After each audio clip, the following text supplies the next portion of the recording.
Well, my friends, I have repeatedly told, described, or explained about the circulation of the artery of heart, arterial circulation of the heart. When the circulation of the heart becomes disturbed, reduced, this reduction of blood supply to the muscles of the heart means deficiency of oxygen in the muscles of the heart, which causes severe cramping pain in the muscles of the heart.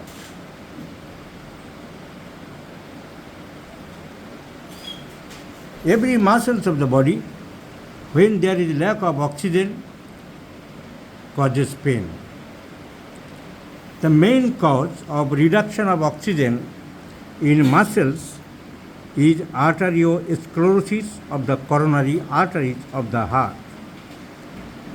Due to arteriosclerosis, the lumen of the coronary artery becomes too narrow to provide an adequate blood supply to the heart.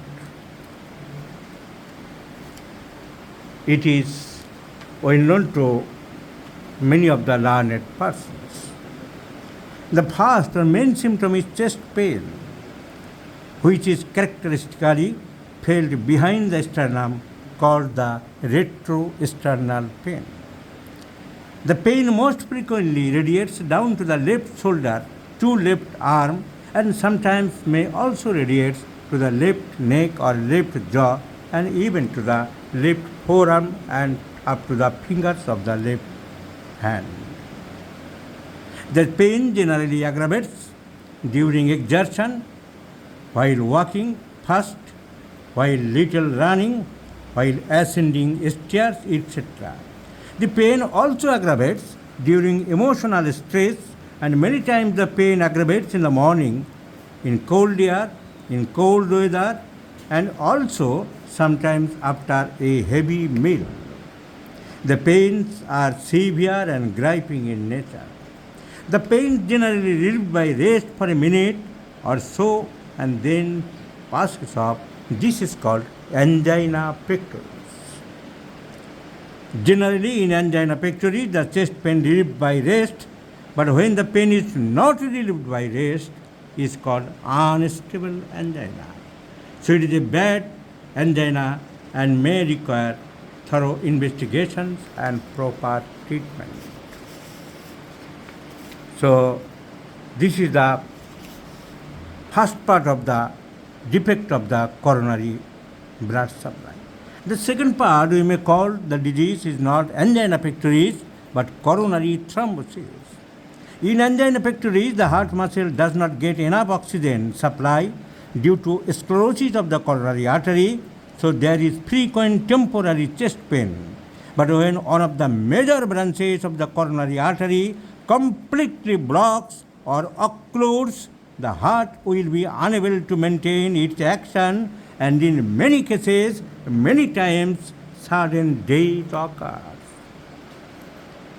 So coronary thrombosis means very sudden, 90% or 95% or even 100% stoppage of oxygen supply to the heart due to large blockage of the coronary artery.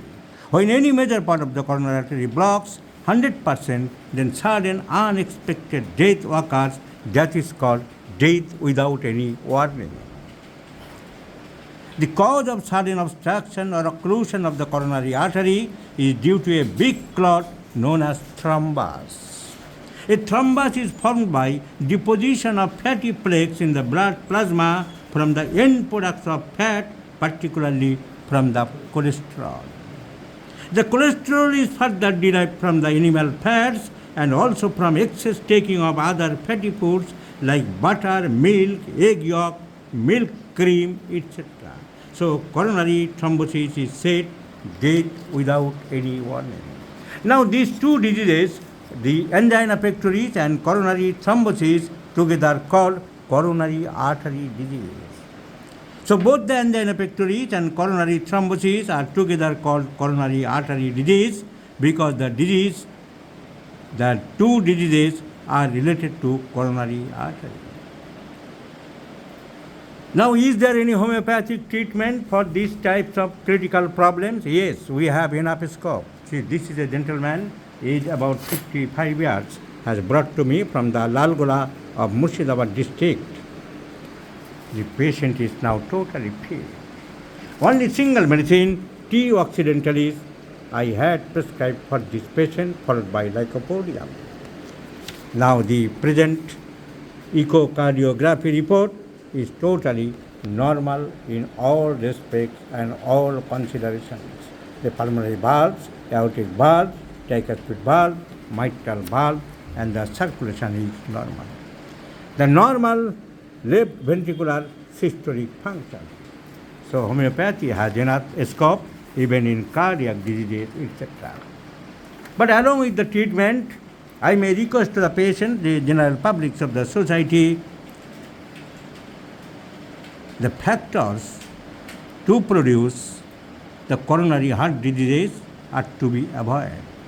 Number one, avoid of excessive fatty foods, fatty meats, fatty fish, ghee, butter, milk, egg yolk, and all kinds of fried foods. Cigarette smoking should be stopping because cigarette smoking predisposes coronary thrombosis. It is established that dying from coronary thrombosis is double to the smokers than non-smokers. Sedentary life to be avoided and regular exercise to be maintained. Lack of exercise and indolent sedentary life predisposes the coronary artery disease. Tendency today for many people to go and come back from their office by motor transport to sit at a desk the whole day in a chair with computer work and watching television till evenings after arrival at home. This sedentary existence predisposes to coronary artery disease. Obesity to be rectified. It is also established that the fat people are more prone to heart disease, that is coronary disease, than those who are thin. The mental stress and strain to be reduced. Type A, that means the high ambitious persons, are the main sufferers of the coronary heart disease. So, homeopathy has enough scope for such diseases, and I have given a sample of this patient. He is totally fit of these diseases. এখন মোটামুটি চলাফেরা করছেন, সব ঠিক আছে, পুরো fit, আপনি satisfied? So, the patient is satisfied enough and is still like to continue his treatment.